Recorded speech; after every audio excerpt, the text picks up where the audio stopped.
प्रिय भक्तों, प्रयागराज महाकुंभ का भव्य आयोजन चल रहा था। संगम के तट पर आस्था का सैलाब उमड़ा हुआ था। लाखों की भीड़ गंगा में डुबकी लगा रही थी।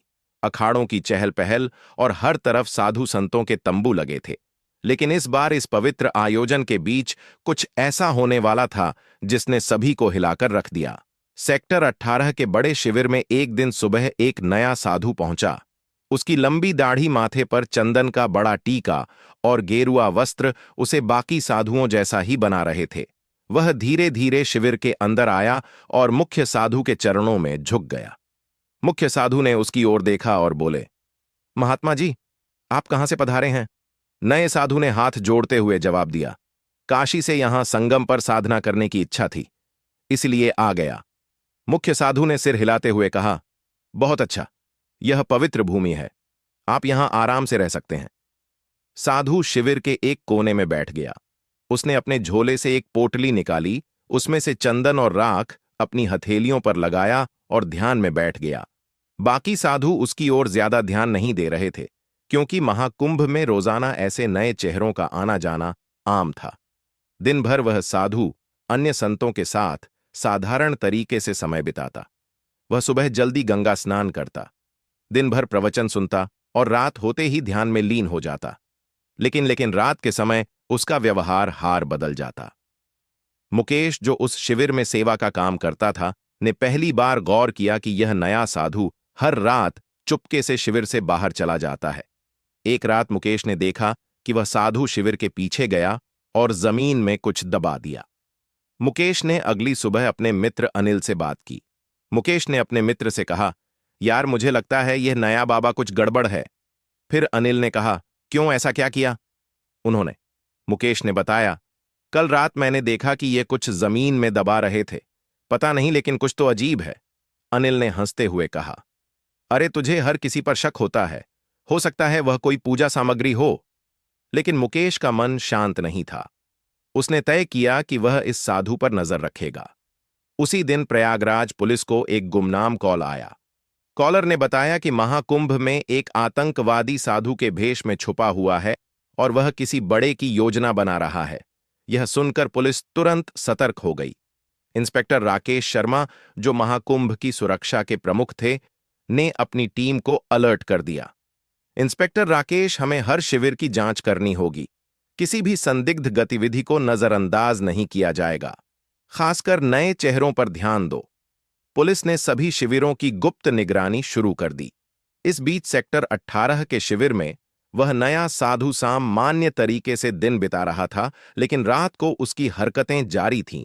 एक रात मुकेश ने देखा कि साधु झोले से एक कागज और छोटा उपकरण निकाल रहा था। वह झोला लेकर शिविर से बाहर चला गया। मुकेश ने साहस जुटाया और उसका पीछा किया। साधु सीधे गंगा घाट के पास गया, जहां उसने एक व्यक्ति से मुलाकात की और दूसरे साधु से कहा, सब कुछ योजना के अनुसार चल रहा है, कोई शक नहीं हुआ है। अनजान व्यक्ति बहुत अच्छा, बस सही वक्त का इंतजार करो।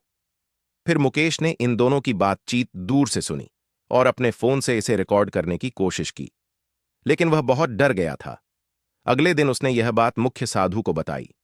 मुकेश ने कहा, महाराज, वह साधु कुछ गड़बड़ है। मैंने उसे कल रात किसी अजनबी से बात करते देखा। मुख्य साधु ने गंभीरता से कहा, यह बहुत गंभीर बात है, हमें पुलिस को सूचित करना चाहिए। फिर मुकेश ने हिचकते हुए कहा, अगर वह दोषी निकला तो मुख्य साधु यह जोखिम उठाने लायक नहीं ऐसा करते हैं। आज रात उसकी हरकतों को फिर से देखते हैं। अगली रात मुकेश ने और मुख्य साधु ने तय किया कि वे उस संदिग्ध साधु पर नजर रखेंगे। मुकेश ने अपना फोन तैयार रखा और मुख्य साधु ने शिविर के कुछ अन्य साधुओं को भी अलर्ट कर दिया।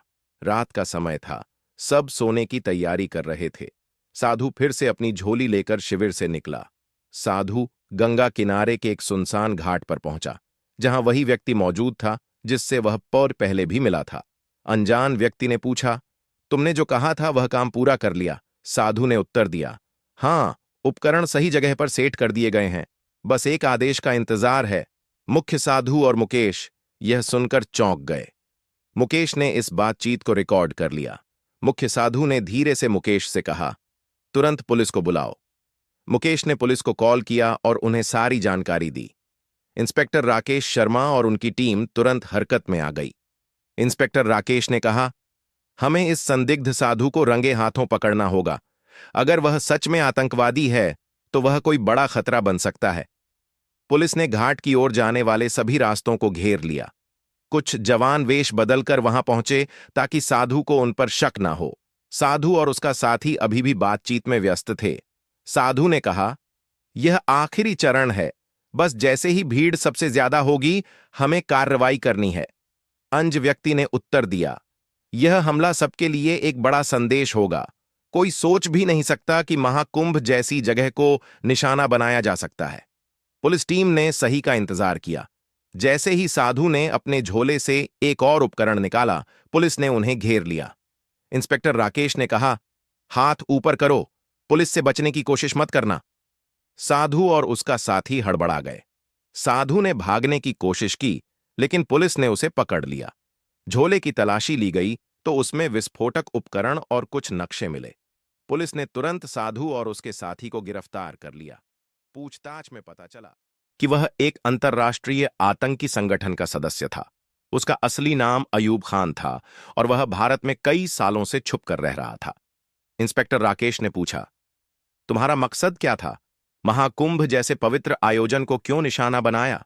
अयूब ने उत्तर दिया, भीड़ का डर सबसे बड़ा हथियार है। हमारा मकसद था यहां ऐसा हमला करना जो दुनिया को हिला दे, लेकिन तुमने हमारे प्लान को खत्म कर दिया।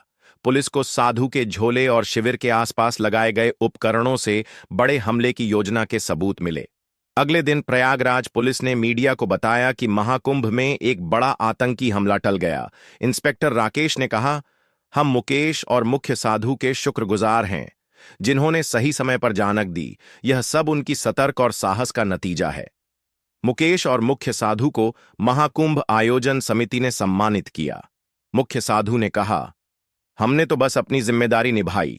महाकुंभ पवित्र आयोजन है, इसे कोई अपवित्र नहीं कर सकता। मुकेश ने कहा, अगर मैंने उस साधु पर नजर ना रखी होती तो शायद कुछ बड़ा हादसा हो जाता।